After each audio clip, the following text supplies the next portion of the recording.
Assalamualaikum warahmatullahi wabarakatuh. Perkenalkan, nama saya Andita Dwi Santi. Di sini saya akan menjelaskan strategi mengatasi konflik. Nah, strategi mengatasi konflik ini termasuk ke dalam komunikasi antarpersonal.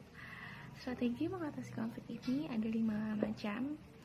Yang pertama, gaya kura-kura, yaitu menarik diri. Jika gaya ini mempunyai masalah atau konflik, cenderung lebih menarik dirinya. Yang kedua, gaya ikan hiu, yaitu menyerang. Jika gaya ini mempunyai suatu masalah atau konflik, cenderung lebih menyerang konfliknya atau orang yang mempunyai konflik. Yang ketiga itu gaya kancil, berdamai, cenderung lebih berdamai pada konfliknya. Yang keempat, gaya rubah, yaitu berkompromi. Jika gaya ini mempunyai konflik, cenderung lebih dikompromikan, apa masalahnya, konflik yang terjadi, seperti itu. Yang terakhir, gaya burung hantu, yaitu masalah harus terpecahkan, dicari solusinya apa, masalahnya apa, jadi biar konflik yang terjadi ini pecah dan mudah untuk diselesaikan. Nah, menurut saya di antara kelima strategi, menurut saya cara yang paling efektif ini tuh tergantung konfliknya bagaimana, sesuai situasi masing-masing, sesuai kondisinya. Nah, sekarang kita udah masuk ke dalam studi kasusnya. Jika saya dengan teman saya mempunyai konflik, kita berdua lebih cenderung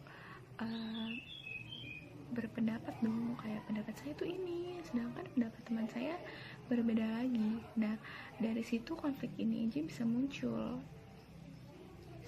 kan, entah perbedaan persepsi saya dengan teman saya atau yang lainnya, sehingga konflik ini muncul. Nah, agar konflik ini tidak berlarut-larut, saya ingin konflik ini tuh cepat selesai. Nah, cara yang saya ambil itu dengan gaya dengan gaya kancil, yaitu berdamai.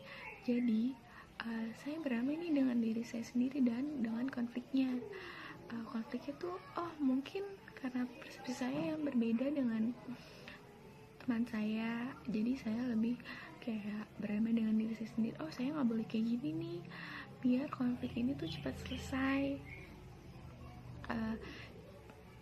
Lebih cari solusinya apa. Setelah solusinya udah dapat, udah ada nih solusinya, baru deh kayak kayaknya kita nggak bisa deh kayak gini gitu. Nah, dengan cara kayak gitu kita bisa berdamai dengan konfliknya dan berdamai dengan teman saya juga. Jadi berdamai adalah kunci untuk menemukan suatu masalah atau konflik. Kalau tadi kita membahas strategi mengatasi konflik, sekarang kita akan membahas konflik dalam diri individu. Nah, konflik dalam diri individu yaitu konflik yang terjadi karena memilih suatu tujuan yang saling bertentangan, atau karena suatu tujuan tugas yang terlampau banyak untuk ditinggalkan. Contohnya ketika seorang remaja mempunyai pacar dan mereka mempunyai suatu konflik antar individu yang saling terlampaunya pertentangan antara keduanya. Yang kedua, antar individu, yaitu suatu konflik yang terjadi karena adanya suatu perbedaan kepribadian antara individu yang satu dengan individu yang lainnya. Nah, contohnya sama seperti yang tadi, karena di sini menunjukkan individu satu dengan individu lainnya. Ketika seseorang mempunyai konflik dengan orang lain yang mempunyai perbedaan kepribadian antara keduanya. Yang ketiga, antara individu dan kelompok, yaitu suatu konflik yang terjadi karena terdapat suatu individu yang gagal beradaptasi dengan norma-norma kelompok di mana tempat dia bekerja. Contohnya, aku kerja nih di salah satu tempat. Nah, di dalam lingkungan kerja aku ini pasti membuat suatu kelompok dong, ya kan? Membuat suatu kelompok.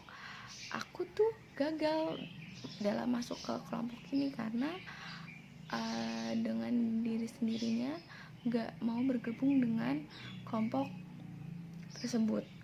Yang keempat, antar kelompok dalam organisasi, yaitu suatu konflik yang terjadi karena setiap kelompok mempunyai tujuan tersendiri dan berbeda yang ingin dicapai.